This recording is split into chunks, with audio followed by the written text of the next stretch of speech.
Hoy en Cara a Cara platicamos de los temas que no hay que perder de vista esta semana y nos visita Rogelio Campos, el encargado de las estadísticas y los datos del gobierno del estado. Comenzamos.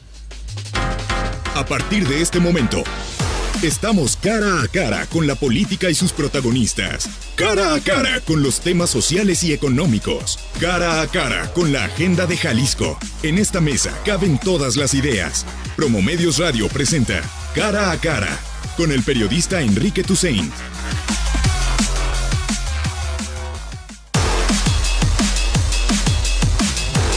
Nueve de la mañana con 5 minutos. Gracias por acompañarnos. Hoy es lunes, icónico 11 de septiembre. Se festejan muchas cosas, se conmemoran muchas cosas a lo largo y ancho del mundo. En Estados Unidos, pues el recuerdo del 11 de septiembre de 2001, los atentados terroristas contra las Torres Gemelas, contra Nueva York, contra el Pentágono. Es decir, se cumplen 16 años de aquella tragedia. También se celebra en buena parte de América Latina lo que significó el ascenso de Salvador Allende como presidente democrático en Chile. Y esto festejado desde el 73, es decir, estamos hablando de 44 años de aquel suceso, un 11 de septiembre muy icónico, muy simbólico, en donde hay festejos prácticamente en cada rincón, conmemoraciones en cada rincón del planeta. Hoy una semana importante, ya lo decíamos. Mañana los diputados tienen la responsabilidad de elegir a 2 magistrados del Supremo Tribunal. Esperemos que lo hagan así, con responsabilidad, y no que sea el reparto de cuotas de cada elección. Los nombres que hasta el momento están sobre la mesa de los más de 50 aspirantes, pero los que parecen tener los acuerdos definitivamente no responden ni a mérito ni a capacidad, sino parece que responden a lo de siempre, las cuotas partidistas. El próximo jueves 9, los diputados tienen que elegir a los 9 integrantes de la Comisión de Selección del Sistema Estatal Anticorrupción. Se han ido filtrando algunos de los nombres, tal parece que ahí sí los diputados elegirán a quien deben de elegir, a los pesos pesados que necesitamos para asegurar un sistema estatal anticorrupción con dientes, con prestigio y con credibilidad. Y también una semana de informes. Vamos a estar haciendo conversaciones con los alcaldes, balance, diagnóstico de lo que ha significado 2 años de gobiernos de todos los partidos políticos, pero particularmente los de la zona metropolitana de Guadalajara. Y también esta semana un evento fundamental que nos convocan algunos de los más importantes activistas y especialistas sobre la ciudad que tenemos en la zona metropolitana de Guadalajara, en nuestra urbe, el foro llamado Complot, Diálogos Impostergables. Después de una década de reflexión sobre la ciudad, lo que han significado la irrupción de muchos movimientos sociales que reclaman el derecho a la ciudad. Y para platicar de este tema y que nos abunde un poquito, que nos profundice sobre lo que significará este evento, saludamos a Héctor Castañón. Él ha estado aquí con nosotros, es especialista en temas sociales, urbanos, antropología. Héctor, ¿cómo estás? Muy buenos días. Hola, Enrique, ¿cómo estás? Qué gusto saludarlos. Oye, platícanos un poquito, Héctor, sobre este evento que tienen el próximo miércoles.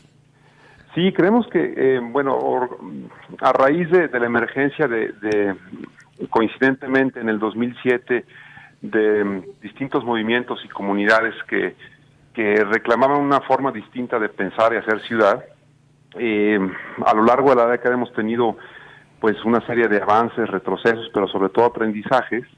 Y creemos que es muy importante, al cabo de una década, entendiendo que los cambios que se buscan no siempre ocurren de manera inmediata, sino toman su tiempo, estamos convocando a un encuentro en el marco del Foro Complot para hablar de frente sobre lo que hemos aprendido, como te decía, pero sobre todo lo que es urgente e impostergable, trabajar en conjunto, trabajar en comunidad.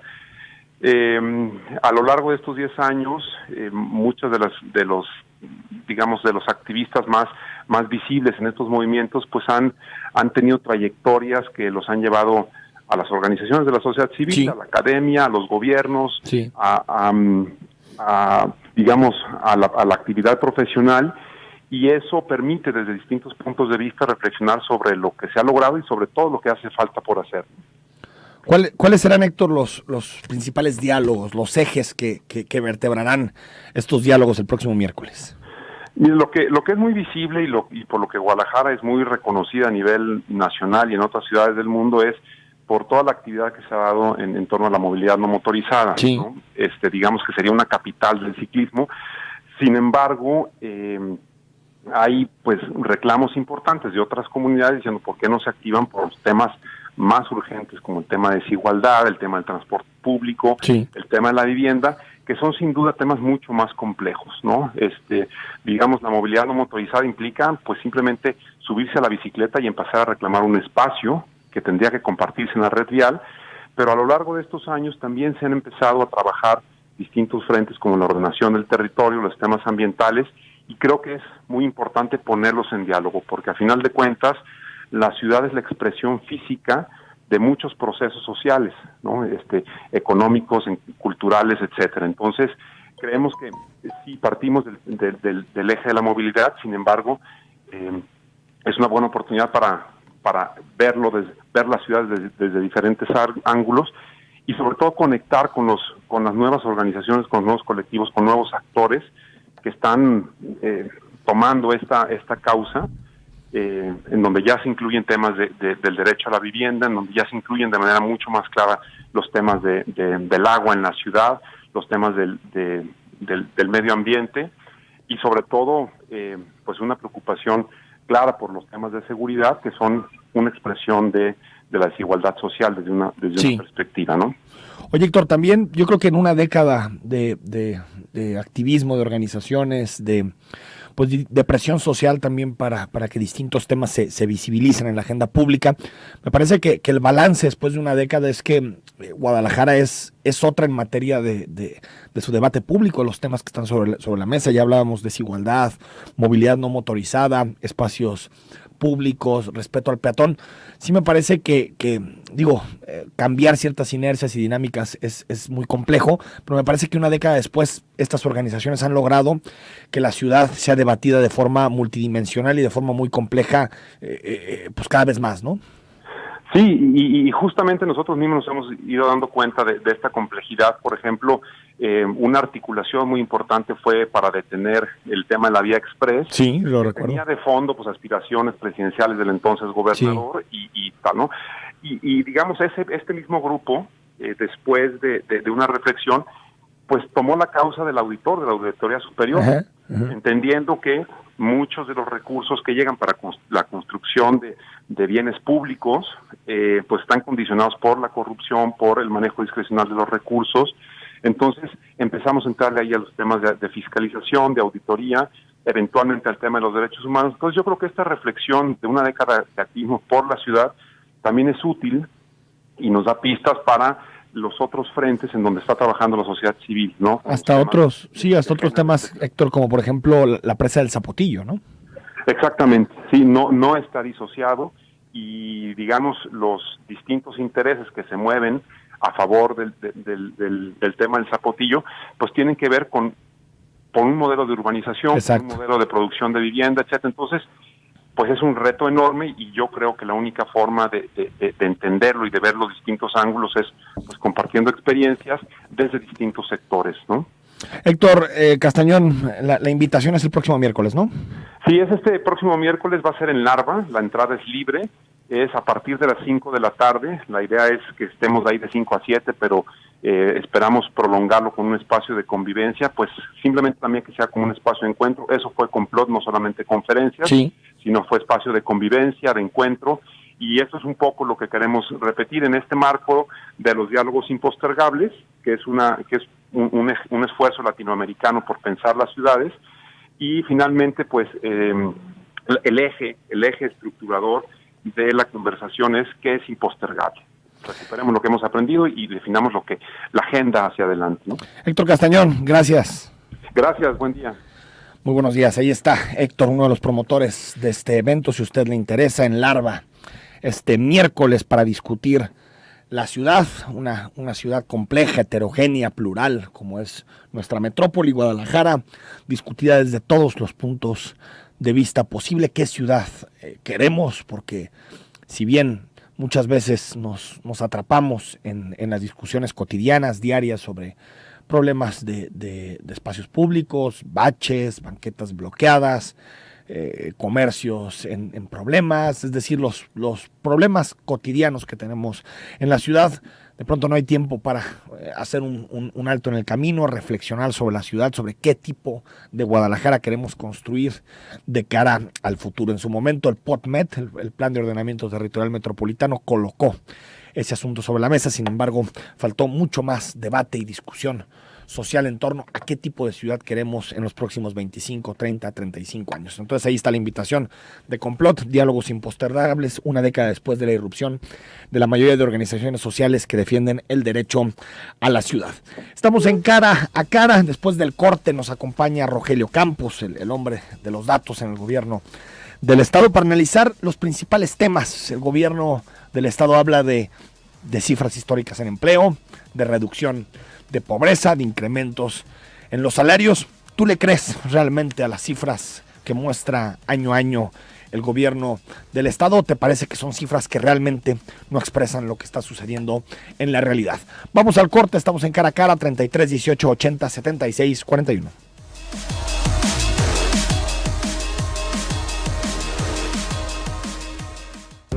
Escucha y decide. Zona 3, 91.5 FM.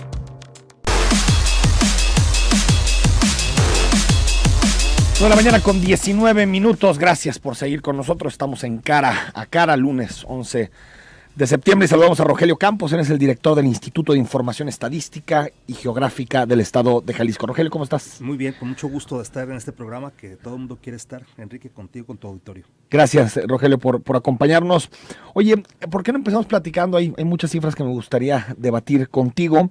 Está la cifra primero del empleo. Uh-huh. Iniciamos el sexenio con poco más de 1.264.000 trabajadores ante el IMSS. Hoy tenemos 1.675.000, es decir, hay una diferencia de poco más de 400.000. No sé si tienes identificado en qué tipo de sectores, en dónde están generando los empleos en Jalisco. Claro que sí, con mucho gusto. Primero que nada te diría, Enrique, algo que no se ha manejado, y es el hecho de que tenemos 4 años, con van a ser 5 sin duda, donde el empleo está creciendo.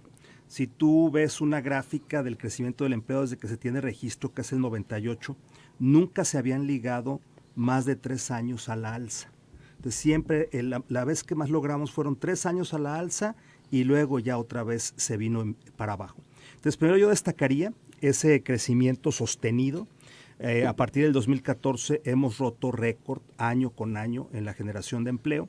¿Dónde se están generando? Importante, interesantísima pregunta. Te voy a decir, hace 10 años se generaba 1 de cada 10 empleos fuera de la zona metropolitana de Guadalajara. Hoy, 1 de cada 4 empleos se genera fuera. O sea, 10% antes y ahora 25% del empleo se genera fuera de la ciudad, de la capital. Eso es clave en el esquema de un desarrollo endógeno, de un desarrollo que apuesta a tener las regiones más desarrolladas y no concentrar. Incluso para evitar la expulsión, claro, hacia las zonas urbanas, ¿no? Hacia el extranjero y hacia las zonas urbanas. Entonces ese es un punto importante. Hay otra situación muy interesante que lo podemos cruzar con el dato de exportaciones. Hace algunos años la exportación de material de transporte, industria automotriz, autopartera, no pintaba en Jalisco. Hoy es el segundo rubro de mayor importación después del de tecnologías de información. Entonces, ¿dónde está generando? En un sector que hace 4 años no pintaba, que es el de las autoparteras. Aquí hubo una apuesta muy clara por parte del gobierno del Estado y, por supuesto, las hélices que confluyen en el desarrollo, llegamos tarde a la instalación de plantas armadoras de automóviles.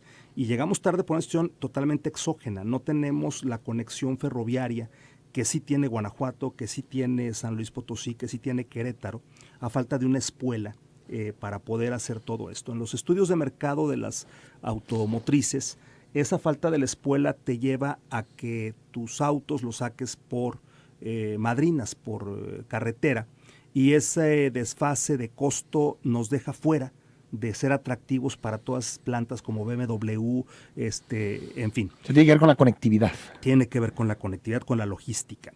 Entonces, al quedar fuera de eso, se apostó por suministrar a las automotrices, ser autoparteras, y ahí está la realidad del parque de Colinas de los Lagos, en Lagos de Moreno, Y si tú ves el trabajo que se ha generado en Lagos de Moreno, de acuerdo con registros del IMSS, pues es exponencial y sobre todo en esta área que prácticamente era inexistente. Son algunos ejemplos, te doy otro ejemplo.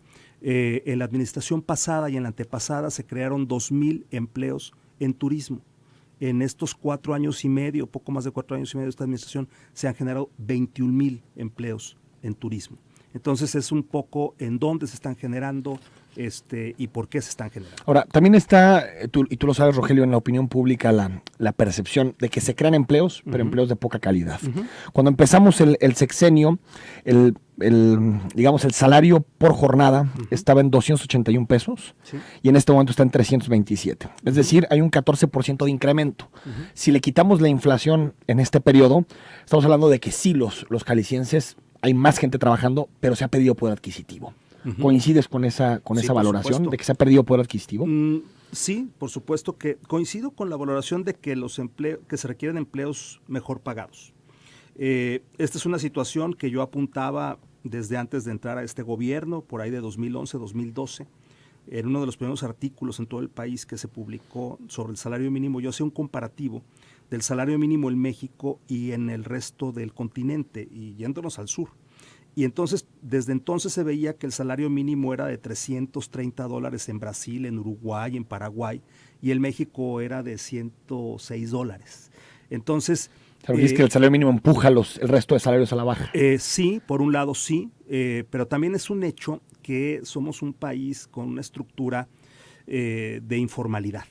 Entonces, primero tenemos muchos empleos en la informalidad. A nivel nacional, 62-63% de los empleos están en el sector informal. Jalisco tenemos un mejor comportamiento, es 49% de informalidad. Como la mitad está en informalidad y la mitad en la formalidad.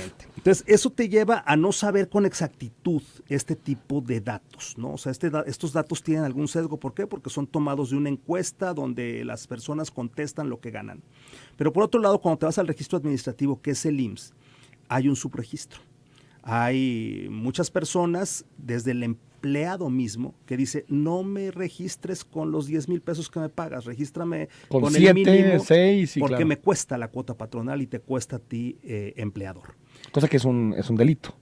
Sí, es un delito. De carácter administrativo, tal vez, pero le estás mintiendo tanto a Hacienda como al Seguro Social. Estás evadiendo. Contribución. Finalmente es un impuesto y lo estás evadiendo. También hay otro tipo de situaciones que la nueva realidad de demandar información sobre la calidad de los salarios nos ha llevado con un grupo de investigadores muy connotado, donde está Nora Ampudia de la UP, Israel Macías de la propia UP, Sergio Negrete del ITESO, Nacho Román del ITESO, Ricardo Pérez del TEC de Monterrey, Raúl Montalvo de la EGADE Business School del TEC de Monterrey, a analizar a profundidad lo que pasa con el salario. Por ejemplo, cuando te metes a las cifras del IMSS, te das cuenta que hay una cantidad importante de personas registradas con un salario mínimo. Sin embargo, cuando lo analizas, te das cuenta de que hay una categoría W, y esa categoría W, por ejemplo, es de un emprendedor. Entonces, tú quieres tener seguridad social, te puedes registrar con un salario mínimo. Tu cuota es baja. Sí, porque no sabes además cuánto vas a ganar, porque es tu propio negocio. Y hay así una serie de poco más de 14 ocupaciones que te permiten la categoría W, que nos lo descubrieron estos académicos. Tengo entendido, bueno, lo dijo aquí el secretario del Trabajo, Tomás Figueroa, que están elaborando un estudio sobre ingresos y salarios. Correcto, con estos académicos. ¿Cuándo se va a presentar ese estudio? Bueno, los primeros hallazgos ya se van a presentar en no más de un mes y está fondeado realizar un estudio ya a profundidad, para lo cual necesitamos la colaboración. Estamos tirándole a 2 sectores. Sector automotriz, por ejemplo, sector de tecnologías de la información, pero necesitamos su colaboración. Vamos a decir, ya están los académicos de primer nivel, ya está el recurso para hacer el estudio, ahora necesitamos que nos den información. ¿Para qué? Para poder sopesar de cuánto es ese subregistro. De nada sirve que lo ocultemos, no debemos de tapar el sol con un dedo, debemos de avanzar en eso. Ahora bien, Enrique, en este caso, ya Estados Unidos y Canadá está empujándonos a que subamos el salario mínimo. Sí, ese debate tiene que llegar forzosamente en los próximos meses. Y otra cosa, tenemos una tasa de desempleo tan baja en Jalisco ya, del 2.37%, que en los hechos ya a los empleadores les está costando mucho trabajo encontrar obreros, encontrar trabajadores. Y eso va a hacer que los Aunque salarios... también los externos ahí, ¿no? O sea, personas que vienen de otros estados a buscar trabajo en Jalisco, que también están de pronto requiriendo en algunos sectores, ¿no? Sobre todo en el agrícola. No, lo que pasa es que la encuesta nacional de ocupación y empleo te marca una tasa de desempleo de 2.30 y cacho, ¿no? Muy baja. Eso ya te cuesta mucho trabajo encontrar a alguien y que va a tener que hacer los empleadores que quieren que su empresa siga creciendo, pagar mejores salarios. O sea, tú ves que los salarios empiezan a crecer a partir de ahora. Están las condiciones dadas para que empiecen a crecer por la demanda del TLC, renegociación del TLC, y porque no hay ya en Jalisco personal que se encuentre con facilidad. Dices, Rogelio, que mucho tiene que ver con el subregistro, este nivel salarial que tenemos en Jalisco, los 327 pesos por jornada. En parte. Sin embargo, también hay otros estados, por ejemplo, Querétaro, Uh-huh. que ha estado bien en la palestra pública como un estado de éxito en materia de generación de empleos, de desarrollo económico. Ellos entre 2011 y 2015 incrementaron el salario de 296 a 373 pesos por jornada, 25% de aumento. ¿Qué hicieron en Querétaro que no estamos haciendo aquí en Jalisco? Es un sector, es un desarrollo económico más formalizado, de grandes empresas. Es el modelo regiomontano, el que se está siguiendo en Querétaro, el que se está siguiendo en Guanajuato, el que se está siguiendo en San Luis Potosí, el que se está siguiendo en Aguascalientes. Grandes empresas tienen miles de empleados. La conformación de la economía jalisciense desde hace décadas, siglos diría yo, es distinta, no es industrial. Jalisco no es industrial. Comercios, ¿no? Sobre todo. Servicios, pequeños, medianos comercios, servicios. Exactamente. Mucha pequeña empresa, microempresa, y eso hace que esté pulverizado. Y eso hace un sector más informal. Nuevo León tiene una tasa de informalidad del 30 y tantos %. Entonces, ¿qué pasa? Tiene una gran fortaleza, te permite crecer con mayor estructura, te permite tener más información de calidad para la toma de decisiones, pero cuando viene una crisis como la del 2008 en Estados Unidos, se derrumban esas economías, ¿no? ¿Qué permitió a la que economía? dependen de un gran jugador, de un jugador en el mercado importante, de pocos Exactamente, jugadores. Exactamente, y que están muy ligadas a la economía norteamericana. Tú ahorita puedes ver ya en las encuestas de consumo, de desempeño industrial de Estados Unidos, cuando cae el indicador industrial de Estados Unidos, ojo, porque es un síntoma inequívoco de que el próximo trimestre no va a ser bueno en México. No necesariamente malo, pero bueno no va a ser. ¿Por qué? Porque ellos están demandando insumos de nosotros. Y también veo una heterogeneidad, Rogelio, entre algunos sectores que pagan buenos salarios, o salarios competitivos, 450, 500 pesos la jornada, y otros donde se paga muy mal, por ejemplo, el agrícola y la construcción.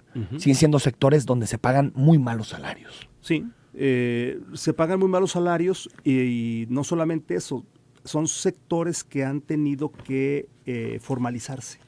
O sea, y entonces quien antes estaba en la informalidad, hoy está formalizado, pero nuevamente volvemos al mismo caso, con un salario mínimo. Es como para cumplir el requisito. O sea, que registras a alguien que te ayuda en la obra, una persona con un salario mínimo, y por afuera le pagas otra cantidad. Así es. Vamos al corte, estamos con Rogelio Campos, seguimos hablando sobre temas económicos y datos en Jalisco.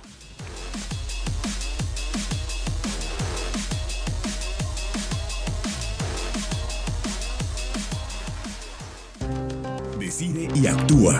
Zona 3, 91.5 FM.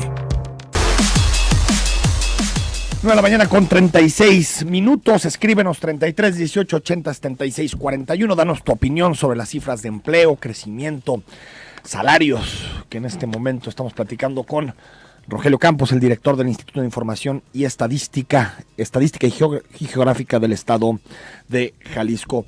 Rogelio, a ver, para terminar el asunto de los salarios, solamente el 7.7% de los jaliscienses ganan más de 5 salarios mínimos en nuestra entidad. Sí. ¿Aquí también crees que hay un subregistro, que haya gente que no exactamente dice su salario real, o sí crees que es la cifra adecuada? No. A ver, primero que nada quisiera puntualizar que no considero que sea un asunto únicamente de subregistro. Que en parte lo explica, ¿no? Eso es en parte, no. Es una situación multifactorial. Mira, te doy un ejemplo. Vamos hablando de salarios, quizá no los mejor pagados, pero tú te acabas de decir de más de 5 salarios mínimos. Que son como 12,000 tantos pesos, ¿no? Mira, en este sexenio se llevan generados personas que ganan 5 salarios mínimos, 14,000. En el pasado sexenio, 7,000. Y en el antepasado, 32,000. ¿Qué te implica eso? Que veníamos en una situación decreciente en la generación de un salario de 5 salarios mínimos. Entonces, primero viene una situación decreciente, eso también es un factor, y hay una recomposición. En un salario, por ejemplo, de 7 salarios mínimos, en la administración antepasada, 13,000, en la pasada, 4,000, en esta, 14,000. Entonces, ya no estamos hablando de un salario de 2, de 3, estamos hablando de uno de 7, estamos hablando de uno de 5. Aunque el grueso de salarios sí están entre 2 y 3 salarios mínimos. Sí, la mayoría de los generados en el registro están entre 2 y 3 salarios ¿Empleos mínimos. formales ya? Empleos formales. Estos ya son empleos formales y estamos hablando, entre 2 y 3 salarios son, para más o menos darnos una idea, entre 5,000 y 7,000 pesos más o menos, ¿no? Así es. Ahora, otro de los temas, Rogelio, que ya lo habíamos medio planteado, es el asunto del tipo de economía que hay en Jalisco. 366,000 unidades económicas o empresas que tenemos en nuestra entidad, de las cuales casi la mitad siguen siendo comercio minoritario. Sí. Y lo interesante es que, digamos, hay mucha inestabilidad en las unidades económicas, en las empresas. Aparecen muchas empresas en Jalisco y también desaparecen muchas empresas en Jalisco. ¿Por qué? ¿Por qué tanta inestabilidad en el mercado, digamos, en el emprendedurismo en nuestra entidad, en Jalisco? En parte por la falta de información. Hay quien inicia una empresa, una pequeña empresa, una microempresa, sin información, sin saber que hay una competencia en el sector, y es parte de la vocación del instituto que yo dirijo, o sea, proporcionar la información para que tú sepas dónde está saturado el mercado, dónde no está saturado el Entonces, mercado. como a ciegas, ¿se te ocurre una idea? Sí. Dices, voy a montar esta empresa. Sí. Y entonces no hay, tal vez ni mercado hay para eso. Primero. 2, quien hace un estudio de mercado, por ejemplo, Enrique, quiero decirles que sin ánimo de hablar mal de las empresas que hacen estudios de mercado, un estudio de mercado hoy te lo da la información del INEGI. La plataforma misma del INEGI o del Instituto de Información Estadística y Geográfica de Jalisco te da para hacer un estudio de mercado. Y quienes sí lo hacen no recurren a lo que les sale gratis, sino que van a una empresa que por hacerlo con esas herramientas te va a cobrar 72,000 o 102,000 pesos. 72,000 o 102,000 pesos para una microempresa, Sí, pues es el capital semilla para iniciar que la es empresa. una tienda de ropa en una, ¿no? Pues no. Exacto. Entonces, mucho es de la información, del acceso a la información. Tiene mucho que ver con los apoyos. En esta administración se ha tratado de dar apoyos a través de Bien Invierto, de Bien Empleo, etcétera. Y esto te da resultados. Por ejemplo, de los empleos que hemos generado en este sexenio, el 29% son en la industria de la transformación. Entonces, 1 de cada 3 empleos que está en la industria de la transformación ya no es micro, pequeña empresa, ¿sí? En servicios... Automanufactura, ¿no? Exacto. En servicios hay 83,000, o sea, 26% de los empleos que se han generado. Y en comercio, un 21%, cuando antes el comercio era una actividad preponderante. Entonces, sí hay una pulverización de la economía, de la estructura económica de Jalisco, diversificación, lo diríamos también, pero también durante estos últimos años se ha ido reestructurando hacia grandes estructuras industriales, manufactura, que permitan una mayor estabilidad contrapeso, ¿no? La inversión extranjera directa, Rogelio Campos, es otra de las cifras de la que ha hablado el gobierno, de cifras importantes en este año. Sin embargo, de acuerdo a tus números, vemos una caída en inversión extranjera directa de 2015 a 2016. En 2015 eran 2,663 millones de pesos, en 2016 1,812 y en el segundo trimestre de 2017 140 millones de pesos. Es decir, estamos en un escenario en donde la inversión extranjera ha caído en Jalisco.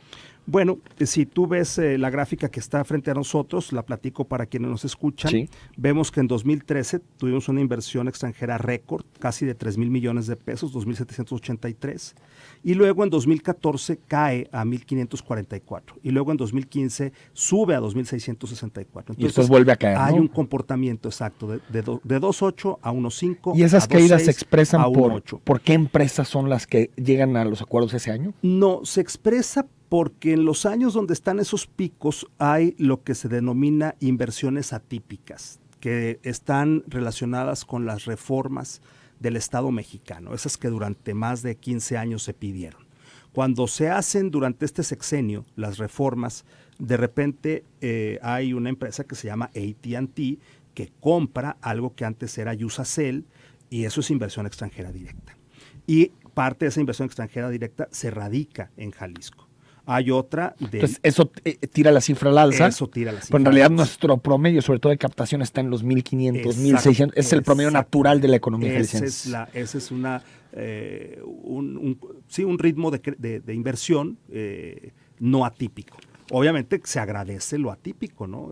Sí, pero fue como cuando pasó con la compra de Citibank a Banamex. También veías las cifras de inversión extranjera y se habían ido a las nubes. De una cervecera también, hay la compra de una cervecera por parte de una empresa extranjera, o está la compra de empresas del vidrio, ¿no? También de vitro, que vinieron y las compraron empresas extranjeras. Entonces, esos picos se explican por esa inversión atípica, que sí beneficia a la economía, es inyección, es crecimiento de empleo o mantenimiento de empleo. Nadie sabe si no se compran, a lo mejor se hubieran perdido sus fuentes de trabajo, en fin.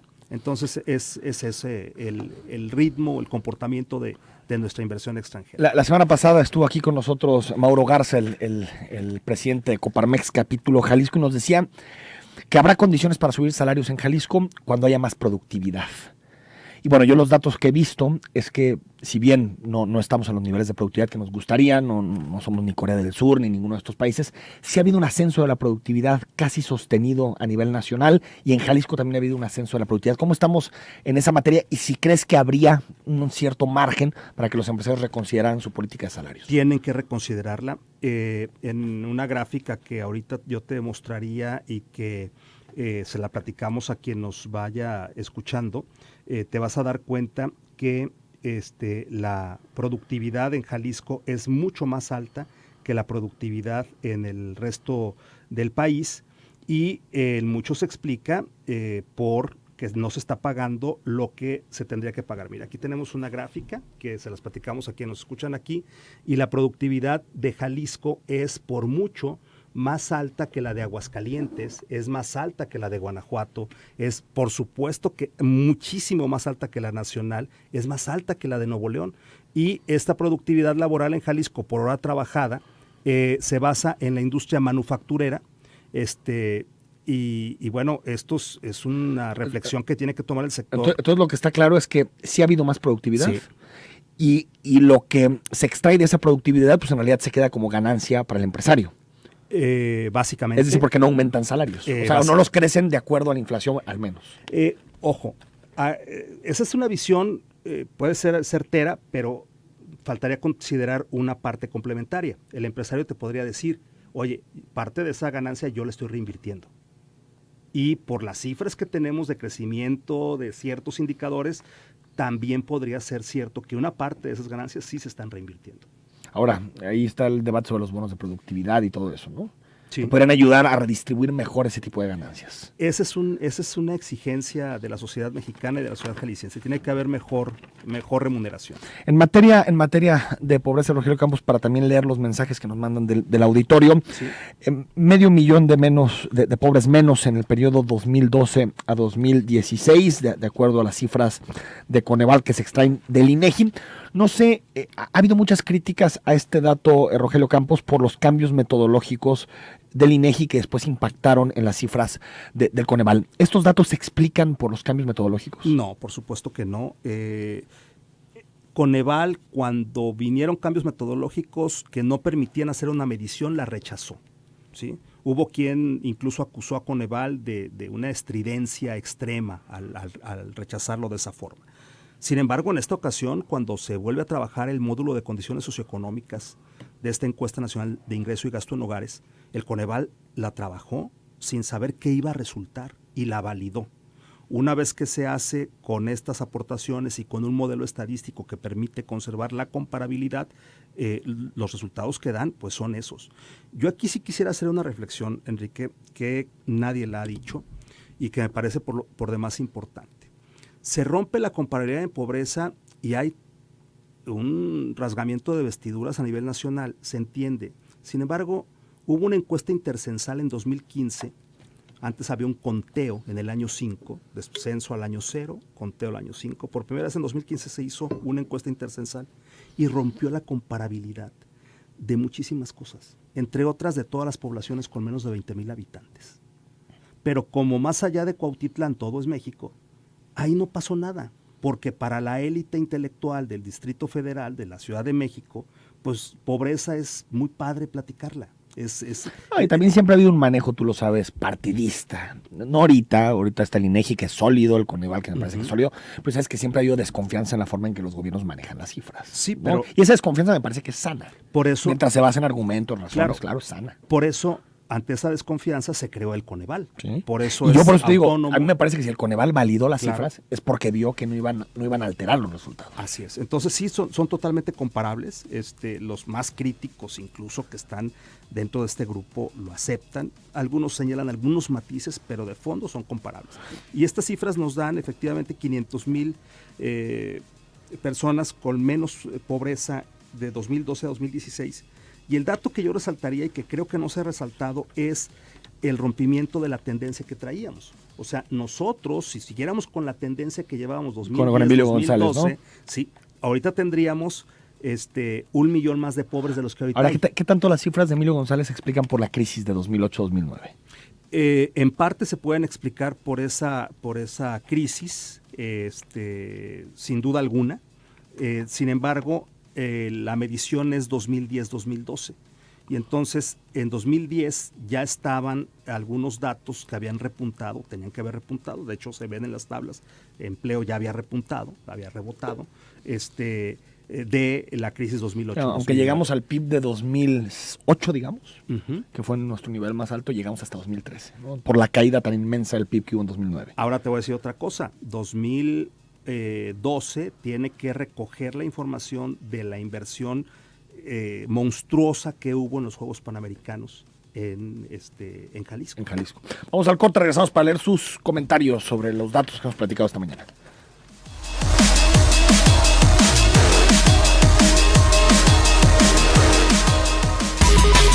Interactúa con el 91.5 Zona 3. Envía tus comentarios al WhatsApp 33 18 80 76 41.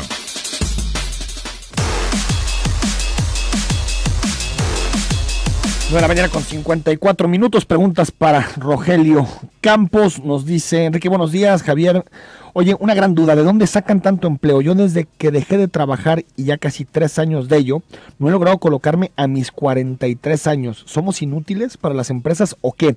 Lo que sí te garantizo es que mucho de lo que hacía en mi empleo tenía que ver con muchos números que son mostrados del IMSS y lamentablemente usan esa institución para engrandecer un gobierno fallido, incapaz de generar empleos, porque no dicen cuántas familias están sin empleos y cuántas familias llegan a la pobreza. Dice Javier, con relación, ¿dónde están los empleos? Bueno, ya los habíamos dicho, ¿no? Sobre todo los principales sectores, y sí, incluso lo admitió Rogelio Campos, que los empleos no son de la mejor calidad, los que están generando. Tienen que ser de mejor calidad. Eladio Rosales, señor Enrique, buen día, como siempre, excelente programa. Mi comentario: es triste de verdad hoy en día ver cómo los salarios siguen bajos, por eso se tiene que trabajar ambos cónyuges, porque si no, nomás no vives medianamente, dejando a la familia a la deriva y sin vigilancia.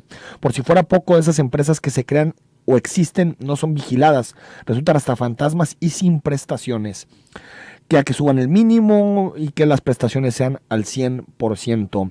Imelda, buen día, gracias, tengo trabajo y este es el partido el partido que ganó, lo mismo, no hay diferencia. Si nos puedes aclarar un poquito tu mensaje, Imelda. Ernesto González dice: muy buenos días, desde el miércoles de la semana pasada están suspendidas las clases en el preescolar Laura Rosales Arriola, ubicado en la colonia Constitución en Zapopan, debido a la caída de árboles y por la existencia de árboles que ponen en riesgo los salones de kinder. Parques y Jardines de Zapopan solamente quitó un solo árbol y dejó los demás. Lo anotamos también para darle seguimiento. Mañana está con nosotros Pablo Lemus, le podemos hacer la pregunta directamente sobre este preescolar.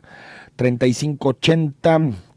Por favor, difunde que el circuito metropolitano sur está en pésimas condiciones. Bueno, está en pésimas condiciones desde que se abrió. 8307, buen día. Aún los salarios son de hambre. Debería haber un aumento real. El asunto, Rogelio, es que no es fácil la fórmula para aumentar los salarios. Está el asunto que platicamos, por de productividad, salario mínimo. No hay fórmula sencilla, porque también incrementarlos por decreto 300, 400% solo te lleva a burbujas, que en realidad en la práctica no se paga eso, ¿no? Es que en la realidad la mayoría la mayoría está concentrado en 2 o 3 salarios mínimos. O sea, sí, el salario mínimo es de 3 salarios mínimos en la realidad. Ya con el subregistro. ¿Es promedio? Sí, es un promedio. Además hay una cosa, en la ENOE te dice el 13% de la gente gana un salario mínimo. Y eso es cierto y no. ¿Por qué? Porque cuando te metes a ver la pregunta, resulta que la mitad de los que les preguntaron trabajan la mitad de una jornada laboral. Entonces, ganan el mínimo por la mitad de una jornada y pueden llegar a tener hasta otro empleo u otro ingreso en otra cosa, ¿no? Uh-huh. O incluso pueden ser meseros o de algún tipo de servicios en donde sí ganas el mínimo de entrada y obtienes por propinas, ¿no? Lavacoches, claro. Si generan más empleos pero con sueldos por el suelo, ya no importa la experiencia o estudios, tienes que conformarte con lo que te pagan, pues si no le dan tu puesto a alguien más que sí se quede con el sueldo mediocre. Porque aquí trabajas como contador de Carlos Slim, pero te pagan como cajera de Soriana. Saúl Cortés, buenos días, mejor bájense el salario de diputados y senadores de la Cámara. Dice también Manuel Muñiz que nos manda un documento. Ahorita lo revisamos, Manuel, con mucho gusto. 8634. No, nada más en el campo y en el sector obrero se percibe bajo pago. También en el sector educativo. Yo soy de mantenimiento de una secundaria y tuve que trabajar doble turno para poder subsistir. Ahora trabajo de 7 a 8:30 de la noche. Guadalupe Torres dice, es culpa de sindicatos porque es a través de ellos que se paga fuera del IMSS. Ellos son los que pueden pagar con el concepto de previsión social sin registrar el salario real. Por supuesto que los sindicatos tienen mucho que decir. Dice Luis Carrión, quien gana más de 300 pesos al día, ¿de qué país hablan? Soy técnico y mi sueldo es de 270 pesos. Un obrero gana menos. Entonces, ¿de dónde están hablando? Hablamos del salario promedio del IMSS, 314 pesos en este momento, 327 pesos en este momento en Jalisco. 9:35. Nobles, avergüenza años priistas decir tantas mentiras. Dice también 1648, buenos días, ¿dónde puedo denunciar que en mi trabajo hay doble nómina y que hay personas laborando y no les quieren dar el seguro? En la Secretaría del Trabajo. En la Secretaría del Trabajo y en el Instituto Mexicano del Seguro Social. 0061, buenos días, el salario podrá subir, pero solo es para que el trabajador pague más impuestos. Al final sigue ganando lo mismo de siempre, una miseria que solo alcanza para mal comer. Bueno, faltaron muchísimos mensajes. Rogelio, gracias por haber estado con nosotros. Enrique, un placer. Nos vamos, mañana está con nosotros Pablo Lemus, alcalde de Zapopan, en el contexto de su segundo informe de gobierno. Soy Enrique Tucen y hasta mañana a las 9.